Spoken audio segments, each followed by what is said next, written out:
For Palestinians, he was a respected general of the Preventative Security Forces, deserving of a full military funeral procession. For Israel, he was guilty of plotting to bomb a Jerusalem cafe. Maysara Abu Hamdiya spent more than a decade in prison, serving a life sentence. But in February, he was diagnosed with advanced cancer. His family says prison doctors should have detected it sooner, and that medical neglect hastened his death. Israel says he received all the necessary medical care required. You really get a sense of Abu Hamdiya standing just by looking at the crowd here. Not only have thousands of people come out to line the streets to see the funeral procession gone by, but you can see flags, orange, yellow, red, green. These are the political organizations, the political parties here of every stripe and color, and each of them have come out to pay their respects to Abu Hamdiya. Abu Hamdiya is a public figure and he's a national figure, and all the parties are trying to adopt him now.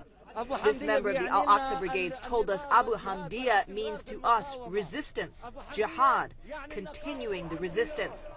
The Al-Aqsa Brigades has promised to act, he says, and when you make a promise, you must deliver.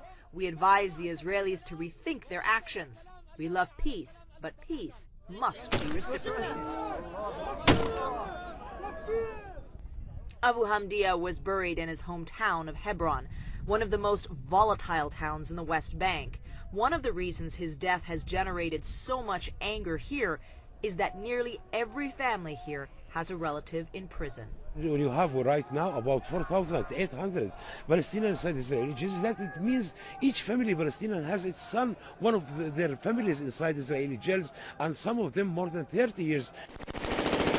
Less than an hour after Abu Hamdiya is buried, fresh clashes erupt nearby.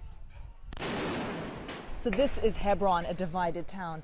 Over there, Israeli settlers have moved in, and they have Israeli police and soldiers to protect them.